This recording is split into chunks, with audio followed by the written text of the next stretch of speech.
오늘 새벽에도 시편 78편 1절에서 8절까지입니다. 교독하시겠습니다. 시편 78편 1절에서 8절. 내 백성이여 내 율법을 들으며 내 입의 말에 귀를 기울일지어다.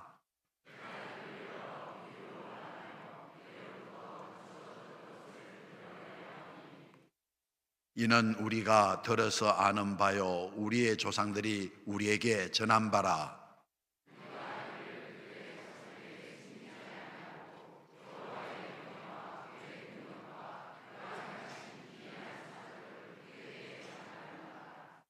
여호와께서 정거를 야곱에게 세우시며 법도를 이스라엘에게 정하시고 우리 조상들에게 명령하사 그들의 자손에게 알리라 하셨으니,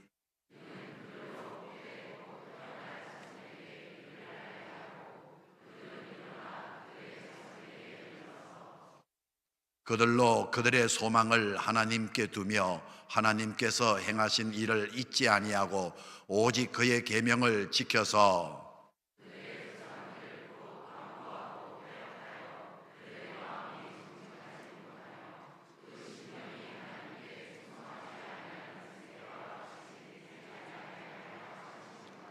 할렐루야, 할렐루야. 오늘도 동사 목사님 나오셔서 귀한 말씀 전해주시겠습니다. 지금 이 시대를 살고 있는 우리 세대는 참 하나님께 많은 응답을 받은 세대입니다. 믿음의 선배들이 기도하며 세운 교회 위에서, 가난 속에서도 신앙을 지켜온 우리 부모님들의 신앙 위에서 우리는 지금 이 자리에 서 있습니다. 우리는 여기에서 질문을 해 보아야 합니다. 내가 받고 누린 이 응답이 우리의 다음 세대들 그리고 우리의 자녀들에게까지 이어지고 있는가? 오늘 본문 말씀인 시편 78편은 바로 이 이야기를 하고 있습니다. 하나님은 한 세대의 감동으로 끝나는 신앙이 아니라 세대를 넘어 흐르는 응답을 주기를 원하시는 줄로 믿습니다. 그러므로 오늘 우리는 이 말씀 앞에서 질문을 해봐야 할 줄로 믿습니다. 하나님의 응답이 우리 세대에서 멈추지 않도록, 나의 세대에서 멈추지 않도록 우리는 어떻게 다음 세대로 이어가야 할까? 오늘 말씀을 통해 우리 가정과 교회의 응답이 다음 세대로 잘 이어져 내려가게 되기를 주님의 이름으로 간절히 소망합니다. 시편 78편, 오늘 이 본문 말씀은 이스라엘의 역사를 돌아보며 시작합니다. 본문 1절 말씀을 보면 내 백성이여 내 율법을 들으며 내 입의 말에 귀를 기울일지어다 라고 말씀하십니다. 여기에서 내 율법을 들으라 라는 이 말씀은 시편 78편 이 전체 말씀을 통틀어서 볼 때에 그냥 듣는 것을 넘어서 기억하라, 잊지 말아라, 다음 세대에게 전달하라 라는 의미를 가지고 있습니다. 다시 말하면 하나님께 받은 그 은혜를 기억하고 그 받았던 은혜를 다음 세대에게 전달하라라는 말씀입니다. 그런데 만약에 이 부모 세대가 하나님께 받은 이 은혜를 기억하지 못한다면 어떠한 일이 일어날까요? 사사기 2장 10절 말씀을 보면 그 세대의 사람도 다 그 조상들에게로 돌아갔고 그 후에 일어난 다른 세대는 여호와를 알지 못하며 여호와께서 이스라엘을 위하여 행하신 일도 알지 못하였더라. 이스라엘 백성들은 직접 하나님의 은혜를 경험했습니다. 광야에서의 하나님의 은혜, 출애굽하는 과정에서의 하나님의 은혜를 목격하고 그것이 자신의 것이 되었습니다. 그런데 문제는 그 은혜를 오랫동안 기억하지 않았다는 것입니다. 너무 쉽게 은혜를 잊어버렸습니다. 그러니 당연히 자신의 자녀들, 그 은혜의 이야기가 자녀들에게 전해지지 않았습니다. 그래서 불과 한두 세대 만에 자녀들이 하나님에 대해서 알지 못하는 그러한 세대가 되어버린 것입니다. 이처럼 우리가 받은 응답을 기억하고 하나님께서 나에게 주신 그 은혜를 기억하고 그 응답하신 하나님에 대해 다음 세대에게 전달할 때에 하나님의 응답이 나에게서 끊어지지 않고 우리 자녀들에게로 세대를 넘어 계속해서 이어지는 줄로 믿습니다. 그런데 우리가 이 은혜를 기억하지 못하고 이 은혜를 전달하지 않으면 그 응답은 우리에게서 멈춰버리는 것입니다. 오늘날 우리도 마찬가지입니다. 우리가 하나님께서 우리 교회와 가정을 어떻게 세우셨는가? 어떤 기도와 눈물을 통해 지금 우리가 이 믿음을 가지고 있는가에 대해서 생각해 보면 하나님이 그 과정 중에 부어주신 은혜가 얼마나 큰지 모릅니다. 나를 부르신 하나님, 나를 구원하신 하나님, 오늘 이 새벽에 나를 깨우셔서 하나님의 전에 나와 예배하게 하신 하나님, 그 은혜를 생각해 보면 얼마나 감격스러운지 모릅니다. 그런데 우리가 이 은혜를 잊어버리고 우리의 자녀들에게 전달하지 못한다면 우리 자녀들이 이 은혜를 모르는 것은 당연한 결과입니다. 하나님께서는 그렇게 되기를 원하지 않으십니다. 하나님은 우리에게 응답을 주실 때 우리 대에서 끝나는 것이 아니라 우리의 자녀들에게 계속해서 그 응답을 이어가길 원하신다는 것을 믿으시기 바랍니다. 출애굽기 4장 5절 말씀을 보면 이렇게 말씀하십니다. 함께 읽어보겠습니다. 이는 그들에게 그들의 조상의 하나님 곧 아브라함의 하나님, 이삭의 하나님, 야곱의 하나님 여호와가 내게 나타난 줄을 믿게 하려 함이라 하시고, 아멘.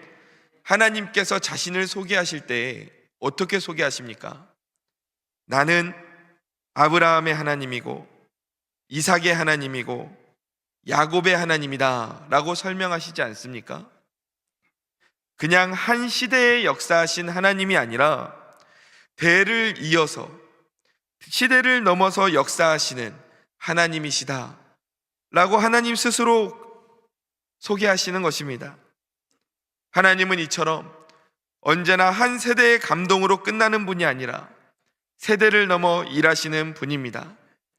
그러니 이렇게 대를 이어서 응답을 주시는 하나님을 기억하고 우리가 믿음을 가지게 된 것이 대를 이어서 하나님께 주신 은혜가 우리에게 전달되었으니 너희도 그 받은 은혜를 잊지 말고 다음 세대에 꼭 전달해야 된다 라고 우리에게 가르쳐 주시는 것입니다. 그런데 우리의 모습은 어떻습니까? 오늘날 교회 안에서의 예배와 다음 세대들을 위한 프로그램은 점점 많아지고 있고 또 시간이 흐를수록 더 좋은 프로그램들이 많이 나오고 있습니다. 그러나 만약 가정 가운데에서 우리 부모님들이 하나님께서 우리 가정에 어떻게 응답하셨는가를 기억하고 전달하지 않는다면 그러면 어떻게 되겠습니까?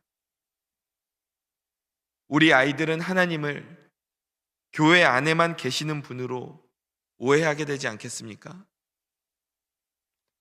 학교에서는 세상의 논리에 대해서 배웁니다.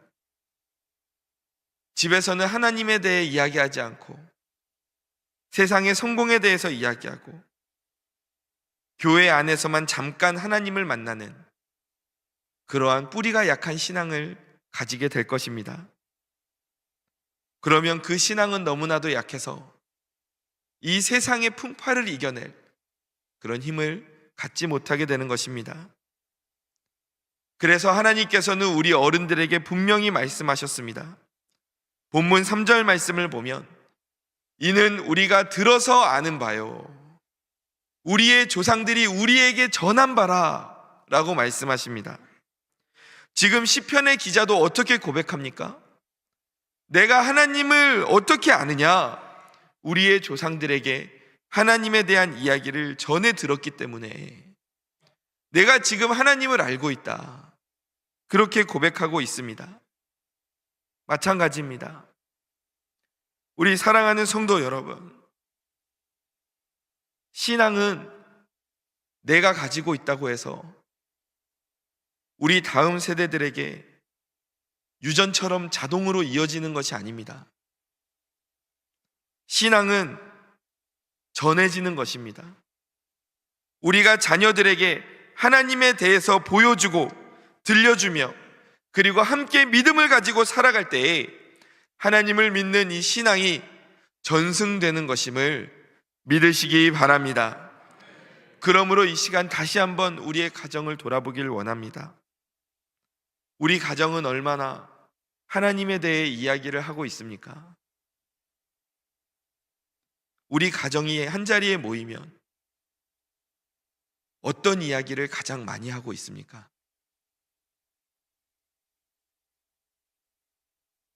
어쩌면 우리의 자녀들이 하나님에 대해서 큰 열정을 가지지 못하는 것은 우리 부모 세대가 하나님에 대해 그만큼 열정을 가지고 있지 않기 때문일 수도 있습니다.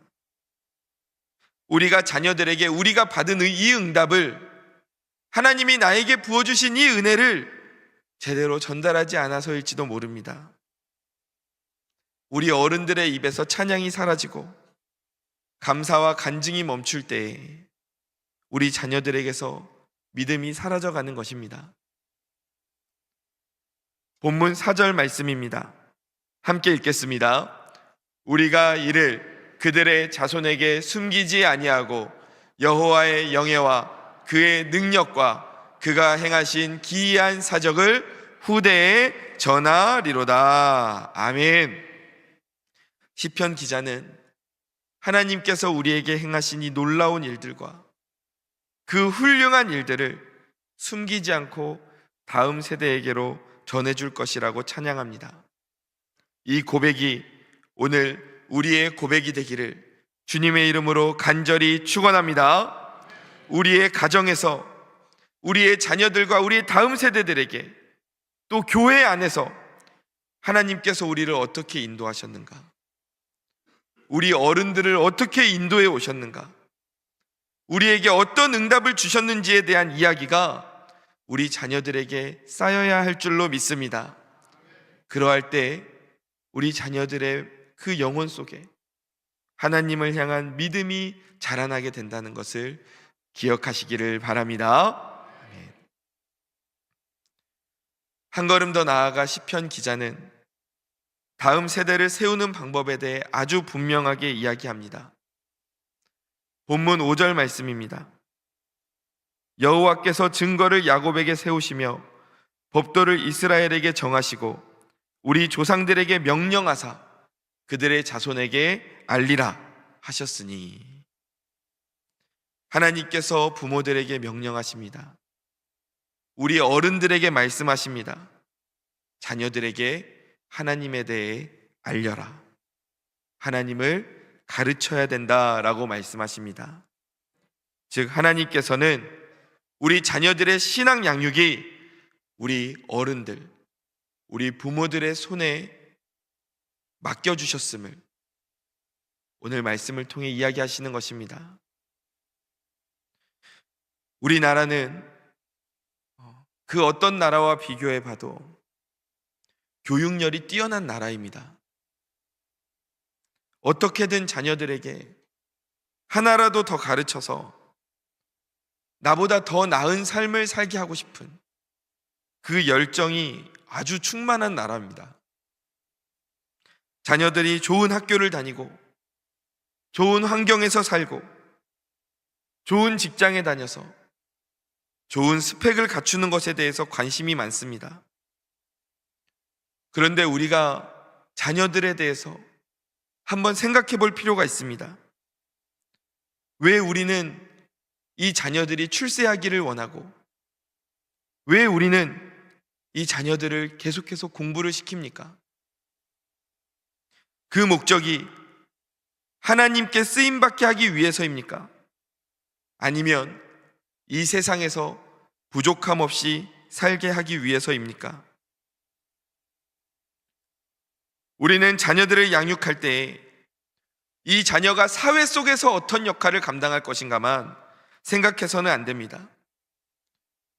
우리의 자녀들이 하나님 나라 안에서 과연 어떤 역할을 감당할 수 있을까? 그것을 먼저 생각해야 할 줄 믿습니다. 그렇기 때문에 신앙의 교육과 세상의 학문을 가르치는 교육이 함께 놓여 있다면 우리는 무엇을 먼저 선택해야 합니까? 이 신앙 교육을 먼저 선택해야 하는 것입니다. 신앙 교육을 중심으로 우리의 자녀들을 세워 나가야 하는 것입니다. 그런데 우리가 신앙을 중심으로 자녀를 가르치는 것이 아니라 자녀를 중심으로 신앙을 가르칩니다. 그러면 어떤 일이 일어납니까? 자녀가 피곤하다고 하면 예배를 보내질 않습니다.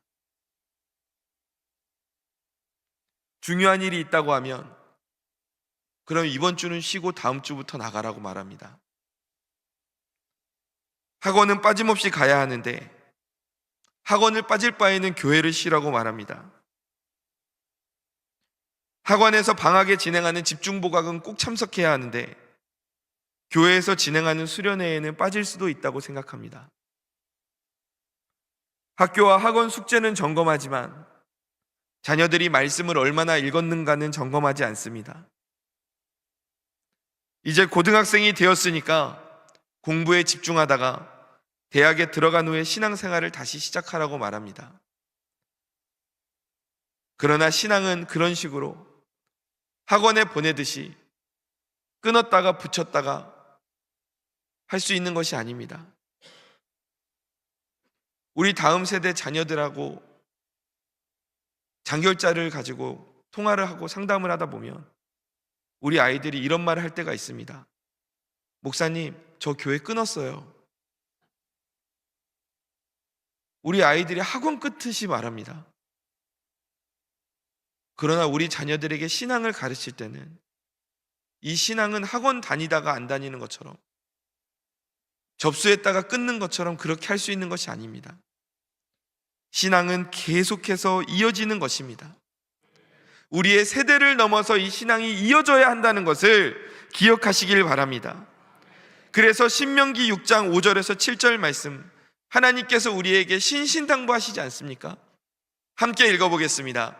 너는 마음을 다하고 뜻을 다하고 힘을 다하여 내 하나님 여호와를 사랑하라. 오늘 내가 내게 명하는 이 말씀을 너는 마음에 새기고 내 자녀에게 부지런히 가르치며 집에 앉았을 때에든지 길을 갈 때에든지 누워 있을 때에든지 일어날 때에든지 이 말씀을 강론할 것이며. 아멘. 하나님은 부모님에게 먼저 하나님 여호와를 사랑해야 된다라고 말씀하십니다. 하나님의 말씀을 우리 어른들이 먼저 마음에 새겨야 된다라고 말씀하십니다. 그리고 나서 그 말씀을 자녀들에게 가르치는데 부지런히 가르쳐야 된다라고 말씀하십니다. 쉬엄쉬엄 가르치는 게 아니라 자녀들의 컨디션 봐가면서 자녀들의 상태와 눈치를 봐가면서 하는 게 아니라 부지런히 그 말씀을 가르치라고 말씀하십니다. 즉 우리 부모님들이 하나님을 그 마음의 중심에 모시고 살 때에 자녀들이 그 모습을 보고 하나님에 대해 배우고 올바른 신앙을 가지게 된다는 말씀입니다. 그런데 우리 어른들이 하나님 중심이 아니라 자녀 중심으로 신앙을 가르치면 어떻게 되겠습니까? 자녀들은 그 모습을 보고 배웁니다. 그래서 나 중심으로 신앙생활 해도 되는구나. 내가 피곤하거나 가기 싫거나 바쁜 일이 있거나 또는 가족 일정이 있으면 예배 안 드려도 되는구나. 이런 것을 배우면 안 되지 않겠습니까? 우리 어른들이 우리 자녀들을 하나님 중심으로 가르쳐야 할 줄로 믿습니다. 신앙의 영역을 타협하면 안 되는 것입니다. 사랑하는 성도 여러분, 우리의 자녀들이 하나님 중심으로 살아가기를 원하십니까? 원하십니까? 그렇다면 먼저 우리 부모 세대가 하나님을 중심으로 살아가야 할 줄로 믿습니다. 우리가 오늘 이 시간에 하나님께 먼저 무릎 꿇을 때에 우리 자녀들은 우리의 등 뒤에서 하나님을 배우게 될 줄로 믿습니다. 우리가 하나님 앞에서 타협하지 않는 신앙의 모습으로 나아갈 때에 우리의 자녀들이 그 타협하지 않는 믿음을 배우게 될 줄로 믿습니다. 우리가 나에게 허락하신 그 하나님의 응답을 가지고 우리의 자녀들에게 그 응답을 가르치며 나아갈 때 우리의 자녀들은 나도 우리 엄마 아빠가 받은 응답 나도 받고 싶다. 우리 교회의 어른들이 받았던 그 응답 나도 그 응답 받고 싶다. 그 마음의 소망을 가지고 살아가게 될 줄로 믿습니다. 한 걸음 더 나아가 본문 7절을 보십시오. 하나님 중심으로 사는 자녀들은 어떻게 살게 됩니까? 함께 읽겠습니다. 그들로 그들의 소망을 하나님께 두며 하나님께서 행하신 일을 잊지 아니하고 오직 그의 계명을 지켜서. 아멘. 하나님 중심으로 살게 된 우리 자녀들은 하나님을 의지하며 살게 되는 줄로 믿습니다. 우리가 자녀들을 이렇게 양육하는 목적은 우리 자녀들을 하나님께 소망을 두는 믿음의 사람으로 만드는 것입니다. 요즘 우리 다음 세대들은 그 어떤 세대보다 똑똑합니다. 많이 압니다. 많이 배웠습니다. 그러나 그 인생의 방향을 분명하게 잡지 못합니다. 왜냐하면 세상은 계속해서 성공하라고만 말하지 인생을 어떻게 살아야 하는가, 어떤 방향으로 나아가야 하는가는 가르쳐주지 않기 때문입니다. 그래서 우리가 분명히 가르쳐줘야 합니다. 너의 인생의 소망은 하나님께 두어야 한다고 마음속에 심어줘야 합니다. 그러할 때 우리 다음 세대들의 인생이 세상 가운데에서 흔들리지 않게 되는 것입니다. 본문 8절 말씀을 보십시오. 그들의 조상들 곧 완고하고 패역하여 그들의 마음이 정직하지 못하며 그 심령이 하나님께 충성하지 아니하는 세대와 같이 되지 아니하게 하려 하심이로다. 아멘. 시편 기자는 지적합니다. 우리는 항상 다음 세대를 걱정하며 다음 세대에게 문제가 있는 것처럼 생각을 하기 쉽습니다. 우리 자녀들을 어떻게 해야 되나? 우리 자녀들을 어떻게 키워야 되나? 그런데 이 고민은 역사 속에서도 계속 이어졌던 것 같습니다. 몇천 년 전에 이집트에서도 유물이 발견되었는데 그 유물에 뭐라고 써 있었나를 보니까 요즘 우리 아이들이 너무 철이 없다. 그 이야기가 유물에 써 있었다고 합니다. 몇천 년 전에도 똑같은 고민을 해왔던 것 같습니다. 그런데 오늘 시편 기자는 이 8절 말씀에서 말합니다. 우리 다음 세대가 문제가 아니라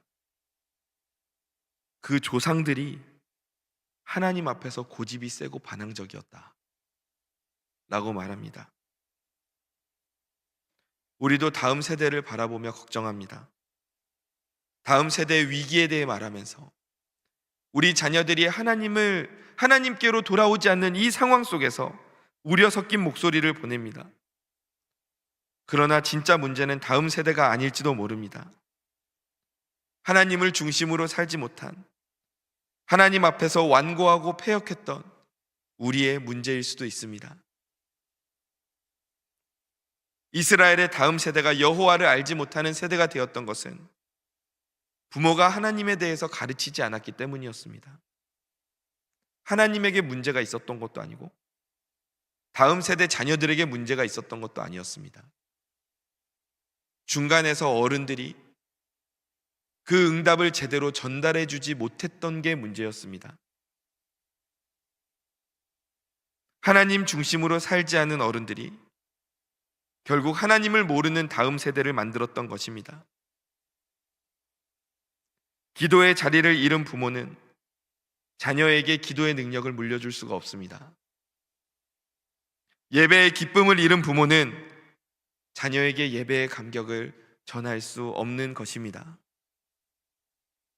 그러므로 사랑하는 성도 여러분, 우리가 먼저 하나님 중심으로 돌이킬 때에 우리 자녀들이 하나님의 품으로 돌아오게 될 줄로 믿습니다. 오늘 이 시간에도 자녀들을 위해 기도하는 부모님들이 얼마나 많으신지 모릅니다. 아직 자녀들이 하나님을 인격적으로 만나지 못해서 눈물 흘리며 기도하는 부모님들이 계십니다. 어떻게 해야 우리 자녀들이 하나님을 더 깊이 있게 만날 수 있을까? 끊임없이 고민하며 기도하는 분들이 계십니다. 어떻게 해야겠습니까? 우리가 먼저 하나님 앞에 돌이켜야 할 줄로 믿습니다. 그러할 때 우리 어른들의 모습을 보고 우리 자녀들이 하나님 중심으로 따라 서게 될 줄로 믿습니다. 우리가 받았던 그 응답을 사모하는 마음이 우리 자녀들에게도 심어지게 될 줄로 믿습니다. 우리에게 주셨던 하나님의 은혜와 응답이 대를 이어 우리의 자녀들에게도 전해지기를 주님의 이름으로 간절히 축원합니다. 역사 속에서도 실제로 증명이 된 사례가 있습니다. 18세기에 미국에서 대각성 운동이라는 큰 영적 부흥 운동이 일어났습니다. 우리나라의 평양 대부흥 운동이 있었듯이 이 미국의 대각성 운동은 정말 뜨거웠던 회개 운동이었습니다. 성도들의 신앙이 식어져가는 시대 가운데에서 조나단 에드워즈라는 목사님이 이러한 설교를 했습니다. 하나님 없이 살아가는 세대는 반드시 무너집니다. 그러나 회개하는 세대 위에 하나님께서는 다시 불을 지피십니다. 이 말씀을 들은 어른들이, 부모 세대가 먼저 무릎을 꿇고 나아가기 시작했습니다. 아버지들이 가정에서 무릎을 꿇고 기도하고 어머니들이 자녀의 이름을 부르며 눈물 흘려 기도하기 시작했습니다. 놀랍게도 부모 세대가 먼저 하나님 앞에 돌이키며 나아가자 자녀들이 다시 예배의 자리로 돌아오기 시작했습니다. 교회가 회복이 되었습니다. 그리고 미국 전역으로 이 부흥 운동이 퍼져나가기 시작했습니다. 그 성령의 파도가 미국을 덮은 대각성 운동이 되었던 것입니다. 부흥이 어디에서 시작되었습니까? 자녀들을 위해 무릎 꿇고 기도했던, 하나님의 중심으로 살지 못했던 자신을 회개하며 나아가는 그 부모님의 무릎에서부터 이 미국의 대각성 운동이 시작된 것입니다. 사랑하는 성도 여러분, 오늘 우리 시대의 회복도 마찬가지입니다. 우리가 먼저 하나님 앞에 돌아서야 할 줄로 믿습니다. 그러할 때 우리를 통해 하나님께서는 우리의 자녀들을, 다음 세대들을 새롭게 세워가실 줄로 믿으시기 바랍니다. 말씀을 정리하겠습니다. 하나님이 오늘 우리에게 주셨던 그 응답들, 내가 한평생 살아오면서 하나님께 받았던 그 은혜들, 우리만 누리고 끝날 수 없습니다. 우리 자녀들에게 신앙의 유산으로 물려줘야 할 줄로 믿습니다. 그 응답이 우리 세대에서 끝나지 않도록 하나님의 계획이 다음 세대를 통해 계속해서 이어지도록 오늘 우리는 하나님 앞에 나아가야겠습니다. 하나님은 우리의 믿음이 세대를 넘어 계속해서 흘러가기를 원하셨습니다. 그래서 스스로를 소개하실 때 나는 아브라함의 하나님이야, 나는 이삭의 하나님이야, 나는 야곱의 하나님이야, 전 세대를 걸쳐서 역사에 오셨던 그 하나님에 대해 스스로 소개하셨습니다. 그리고 그 사명을 위해 하나님께서는 우리 부모들에게 아주 중요한 역할을 맡기셨습니다. 너희가 먼저 하나님의 중심의 삶을 살아야 된다. 그리고 하나님 중심의 삶을 자녀들에게 보여주고 가르쳐줘야 된다. 하나님이 그 귀한 사명을 우리에게 주셨습니다. 자녀들의 마음에 하나님을 믿는 신앙을 심어줘야 된다라고 하나님께서 우리에게 간곡하게 부탁하셨습니다. 그런 의미에서 이 세일의 기도회에 자녀들을 데리고 참석하시는 우리 부모님들 정말 잘하고 계십니다. 정말 잘하고 계신 겁니다. 우리 자녀들을 그 어떤 교육보다, 그 어떤 학원에 보내는 것보다 가장 잘 교육하고 계신다는 것을 믿으시기 바랍니다. 자녀들을 데리고 이 새벽에 깨워서 예배의 자리에 나오는 것 쉽지 않습니다. 깨우는 것부터 시험에 들 때가 있습니다. 저희 집의 이야기가 아닙니다. 저희 집의 이야기였던 것 같기도 합니다. 그냥 놓고 갈까 싶은 마음이 들 때도 있습니다. 그러나 그럼에도 아니야, 데리고 가야지, 그런 마음이 드는 것은 저도 어릴 때 그러한 경험을 했었기 때문인 것 같습니다. 저희 어머니께서 새벽 기도를 나가시면서 항상 저를 깨워서 같이 데리고 나가셨던 그 기억이 납니다. 가끔은 저도 너무 피곤해서 잠결에 막 투정할 때가 있습니다. 아, 나 오늘은 안 갈 거야. 아, 엄마 혼자 가. 그러면은 엄마가 이렇게 말하셨던 기억이 납니다. 너 새벽에 깜깜한데 누가 엄마 잡아가면 어떻게 할래? 너 그러면 엄마 없이 살아야 된다.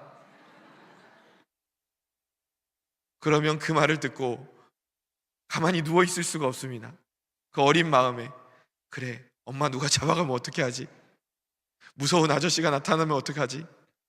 그 마음에 또 눈을 비비고 일어나서 엄마 손을 잡고 새벽 그 예배당으로 나아갔던 기억이 납니다. 그런데 그때 받았던 그 믿음의 유산이 오늘 나에게도 이어지고 있다. 그 체험을 제가 했기 때문에 저도 우리 자녀들을 이 예배의 자리로 데리고 나오는 것을 가끔은 힘들어도 그래도 이 일이 내가 해야 될 일이다. 내 자녀들에게 믿음을 심어주기 위해서는 내가 감당해야 할 몫이다 라고 생각하면서 기도로 인내하며 이 예배의 자리에 함께 나오고 있습니다. 우리 부모님들 정말 고생 많으십니다. 그 수고를 하나님께서 다 아시는 줄로 믿습니다. 그래서 우리 자녀들에게 갑절의 응답으로 허락하여 주실 줄로 믿습니다. 그래서 가정에서 세일의 기도에 대해서 긍정적으로 말씀하십시오. 아우, 피곤해 죽겠네. 왜 이렇게 피곤한가 했더니 새벽부터 교회를 갔다 와서 피곤하구나. 이렇게 말씀하지 마시고, 오늘 왜 이렇게 하루가 산뜻한가 했더니 새벽부터 세일의 기도에 나가서 기도하고 왔더니 이렇게 엄마 아빠 마음이 든든하고 기쁘구나. 이렇게 고백할 수 있는 우리들이 되어야겠습니다. 그러할 때 우리 자녀들에게 나에게 주신 하나님의 응답이 2배, 3배, 10배, 100배로 이어지게 될 줄로 믿습니다. 눈물로 자녀의 이름을 부르는 부모, 기도와 말씀으로 다음 세대를 품는 교회를 통해서 하나님은 우리의 다음 세대를 다시 세우실 줄로 믿습니다. 우리의 자녀들이 하나님을 잊지 않게 하려면 우리가 먼저 하나님께 돌아와야 합니다. 하나님 중심의 삶을 살아야 합니다. 우리가 하나님께 무릎을 꿇을 때 우리 하나님은 우리의 다음 세대를 다시 일으키신다는 것을 믿으시기 바랍니다. 주님, 나의 신앙이 나 하나로 끝나지 않게 하소서. 내 자녀의 가슴 속에도 하나님이 살아계시다는 것을 보게 하여 주옵소서. 우리의 교회가 다음 세대를 세우는 축복의 통로가 되게 하여 주옵소서. 아멘. 이 응답이 우리 세대에서 끝나면 안 되지 않겠습니까? 응답이 우리 다음 세대로 이어지도록 하나님 중심으로 나아가는, 믿음으로 하나님 앞에 먼저 무릎 꿇으며 나아가는 저와 성도님들 되시기를 주님의 이름으로 간절히 축원합니다. 우리를 통해 응답이 다음 세대로 이어지게 될 줄 믿습니다. 아멘. 기도하겠습니다. 하나님, 지금 제가 이 새벽 자리에 어떻게 앉아 있습니까? 제가 어떻게 하나님에 대해서 알게 되었습니까? 생각해 보면 하나님의 은혜가 있었고 하나님의 일하심이 있었습니다. 나에게 주신 그 은혜, 하나님께서 불러주시고 만나주신 그 은혜, 우리 세대에서 끝나게 할 수 없습니다. 우리의 자녀들도, 우리의 다음 세대들도 이 은혜와 응답을 누려야 할 줄로 믿습니다. 하나님께서 말씀하십니다. 다음 세대가 그 은혜를 누리게 하고 싶으냐? 그러면 너희가 먼저 하나님 앞에 서야 한다. 너희가 하나님 중심으로 살아갈 때에 그 모습을 보고 너희의 자녀들이 하나님에 대해 배우고 알게 될 것이다 말씀하십니다. 하나님, 우리에게 맡겨주신 사명이라고 생각하고 오늘 내가 하나님을 붙잡으며 하나님 중심으로 살기를 원합니다. 우리의 이 신앙을 통해, 우리의 이 믿음을 통해 우리 다음 세대들이 응답받기를 원합니다. 우리가 받았던 응답을 사모하는 자녀들 되기를 원합니다. 주님, 우리의 자녀들 살려주옵소서. 세상에서 값진 인생을 사는 것이 아니라 하나님 나라에서 값진 인생을 살게 하여 주옵소서. 주님, 우리의 자녀들에게 복을 더하여 주옵소서. 우리 자녀들에게 은혜를 부어 주옵소서. 나가도 복을 받고 들어와도 복을 받게 하여 주옵소서. 좋은 사람들을 만나는 인복을 더하여 주옵소서. 주여, 그 은혜를 위하여서 오늘 우리가 무릎 꿇고 기도하며 하나님 앞에 나아가게 하여 주옵소서. 우리의 신앙에서 우리 자녀들의 믿음이 이어집니다. 우리 자녀들의 응답이 나타납니다. 하나님, 이 시간 내가 먼저 바로 서게 하여 주옵소서. 주님, 감사합니다. 하나님의 은혜를 바라보며 사모합니다. 사랑이 많으신 예수님의 이름으로 기도드립니다. 아멘.